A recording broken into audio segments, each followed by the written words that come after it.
Sumber sosiologis Pancasila sebagai ideologi negara. Setiap negara tentunya memiliki ideologi dalam sistem pemerintahan. Adapun ideologi negara itu termasuk dalam golongan pengetahuan sosial yang tepatnya dapat digolongkan dalam ilmu politik sebagai anak cabang. Di dunia ini, ada beberapa ideologi yang menjadi dasar pembanding hidup suatu negara. Di antaranya, ideologi liberalisme, komunisme, sosialisme, dan marxisme. Beberapa negara menggunakan ideologi-ideologi tersebut. Akan tetapi, berbeda dengan bangsa Indonesia menggunakan Pancasila sebagai ideologi negara yang menjadi representasi nilai-nilai luhur bangsa Indonesia. Pancasila sebagai ideologi bangsa dan negara Indonesia tidak terbentuk secara otodidak dan tidak hanya diciptakan oleh golongan ataupun pribadi tertentu sebagaimana ideologi bangsa lain. Namun Pancasila terbentuk melalui proses yang panjang dalam sejarah bangsa Indonesia. Permasalahan tentang ideologi Pancasila bukan hanya permasalahan mengenai kefilsafatan yang bersifat cita-cita dan normatif, namun juga bersifat praktis karena menyangkut operasional dan strategis. Hal tersebut karena ideologi Pancasila erat kaitannya dengan landasan suatu ajaran yang pernah hidup yang kemudian diaktualisasi dengan perilaku-perilaku yang luhur berdasarkan kepribadian bangsa Indonesia.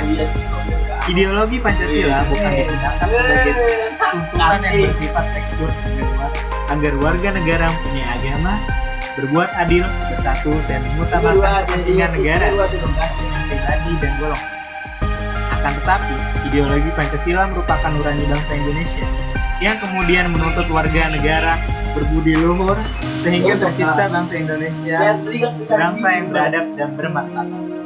Pancasila sebagai ideologi negara, terbentuknya bangsa Indonesia melalui proses yang panjang, dimulai dengan masa Kerajaan Kutai, Sriwijaya, Majapahit, dan bercorak Islam, sampai dengan masa penjajahan oleh bangsa lain.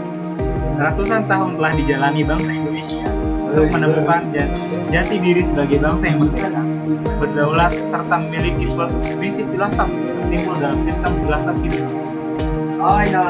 Setelah melalui suatu proses yang cukup panjang, perjalanan sejarah bangsa Indonesia menemukan jati dirinya yang di dalamnya tersimpul ciri khas, sifat dan karakter bangsa yang berbeda dengan bangsa yang lain yang kemudian oleh pendiri bangsa dinamakan Pancasila. Sebagai ideologi bangsa dan negara Indonesia, Pancasila pada hakikatnya bukan hanya merupakan suatu hasil perenungan atau pemikiran seseorang atau kelompok orang.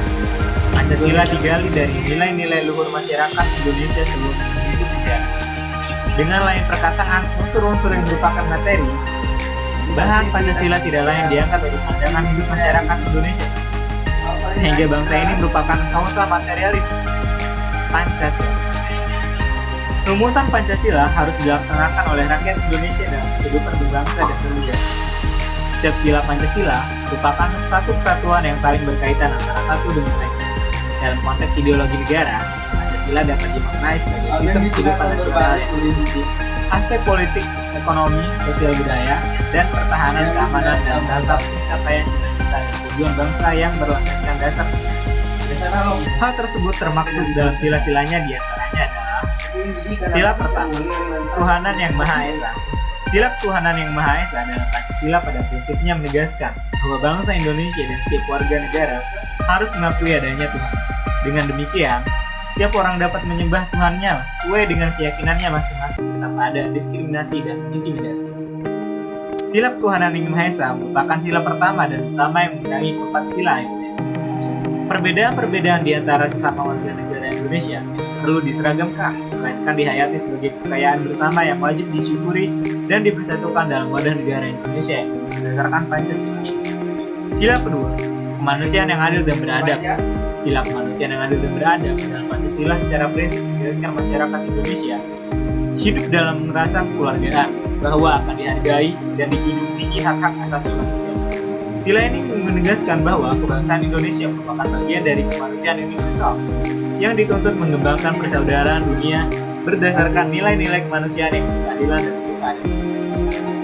Sila ketiga, Persatuan Indonesia. Sila Persatuan Indonesia, kebangsaan Indonesia dalam Pancasila pada prinsipnya menegaskan bahwa Bangsa Indonesia merupakan negara kebangsaan.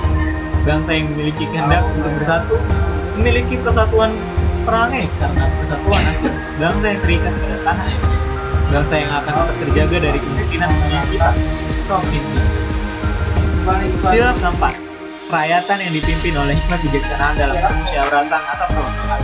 Sila kerakyatan yang dipimpin oleh hikmat bijaksanaan dalam permusyawaratan atau perwakilan, bakat atau demokrasi, Pancasila pada prinsipnya menjelaskan bahwa bangsa Indonesia akan terus memelihara dan mengembangkan semangat bermusyawarah untuk mencapai mufakat dalam perwakilan. Bangsa Indonesia akan tetap memelihara dan mengembangkan kehidupan demokrasi. Bangsa Indonesia akan memelihara serta mengembangkan kearifan dan kebijaksanaan dalam bermusyawarah. Permusyawaratan merupakan ciri khas dari kepribadian bangsa Indonesia dalam merumuskan atau memutuskan suatu hal berdasarkan kehendak bersama, hingga tercapai suatu keputusan yang berdasarkan kebulatan pendapat atau mufakat. Perwakilan adalah suatu sistem dalam arti tata cara, prosedur, mengusulkan turut sertanya rakyat mengambil bagian dalam kehidupan bernegara, antara lain dilakukan dengan melalui badan-badan perwakilan. Sila kelima, keadilan sosial bagi seluruh rakyat Indonesia. Sila keadilan sosial bagi seluruh rakyat Indonesia, kesejahteraan dalam Pancasila pada prinsipnya menjelaskan bahwa seyogianya tidak akan ada kemiskinan dalam Indonesia merdeka. Bangsa Indonesia bukan hanya memiliki demokrasi politik, tapi juga demokrasi ekonomi. Indonesia harus memiliki keadilan politik dan keadilan berekonomi. Sekaligus, Indonesia harus memiliki kehidupan yang adil dan makmur bagi seluruh rakyat. Keadilan sosial berarti keadilan yang berlaku dalam masyarakat di segala bidang kehidupan, baik material maupun spiritual bagi seluruh rakyat Indonesia. Berarti berlaku untuk setiap orang yang menjadi rakyat Indonesia, baik yang berdiam di wilayah kekuasaan Indonesia maupun warga negara Indonesia yang berada di luar. Terima kasih sudah nonton.